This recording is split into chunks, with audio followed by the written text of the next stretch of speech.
Who are the other players when you think if they didn't get Grant Hill? If you look at those first 5 years, those are incredible numbers that he put up. Who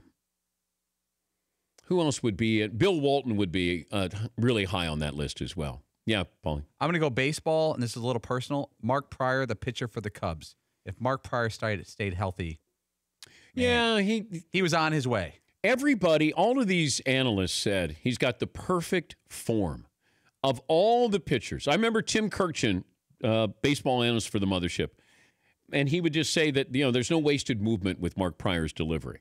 But there had to be something in there that, was wasted because Mark Pryor ended up, what could have been. And trying to think who else. Yes, McLovin. I think an obvious one would be Bo Jackson. Yeah, oh, yeah. Yeah, that's a great one. Yeah. Two sports. Yeah. Yeah, Fritzy.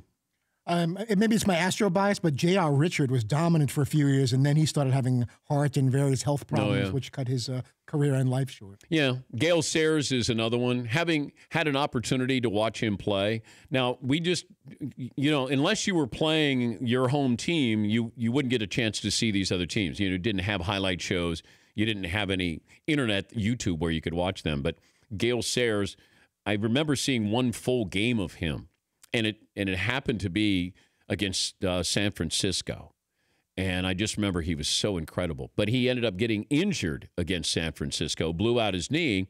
If that injury happened now, I don't know what the official injury was for Gale Sayers. It was ligament damage. But you see Shady McCoy. You see some of these guys who have that ability to make you miss. Gale Sayers, it felt like his legs and hips could be over here and the rest of his body could be all the way over here. Like he had that ability to matrix you. Really just an incredible ability to be able to, I don't know, it was almost like he could be two places at one time. Anybody else that comes to mind, McLevin? I did a Google search. Derrick Rose was an NBA player that was listed.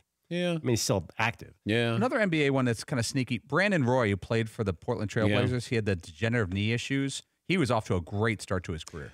But I still go back to that draft that I did for the Mothership, and I had an agent for another player who came up and said that somebody's going to make a mistake in drafting Brandon Roy, that he's got bad knees. Now, I'm thinking, I didn't know what to do with the information because I'm not the information guy on a draft. I'm just supposed to set up, Jay Billis or Fran Fraschilla, and I just sat on that. And I remember the draft being done, and I talked to somebody at ESPN, and I said, I didn't bring this up because I didn't know how to insert it into the broadcast. But an agent said Brandon Roy has got bone on bone. Now, wasn't he Rookie of the Year? And then he had like three really good years with Portland.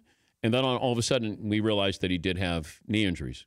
Yes, Paulie. Yeah, Brandon Roy's three of his first 4 years, he was an all-star. He averaged 22, 5, and 5. I mean, he was cooking. Yes, Eaton. It might be sort of obvious, and I don't know if his career would have ever been great, but I've always felt terrible for Greg Oden because he never even got a chance really at it, and he's always compared to Kevin Durant, who has gone on to such a great career, and I've just always really felt for that guy. Remember when Oden broke his hand, but he still played, and then we're thinking, man, this guy's playing in the tournament with a broken hand, and that was just the start of all of his injuries. To be it didn't matter how good Greg Oden was going to be. He was just not going to be Kevin Durant. Even if he was healthy, he was not going to be able to compare to Kevin Durant. But at the time, we're looking at Durant, and I remember all the analysts were going, man, he's way too thin. Who's he going? We always do this. Who's he going to guard? And I, being a gunner in high school, always think the other way. Who's guarding me? Who's guarding him? Steve Nash can't guard anybody. Who can guard Steve Nash? Kevin Durant, man, they're going to beat him up. He can't guard anybody. Who's going to guard him?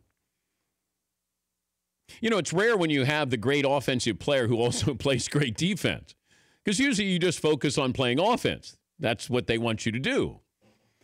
That's why I didn't play any defense whatsoever. For more Dan Patrick Show, tune to Audience Channel 239 on DirecTV or download the Dan Patrick Show app.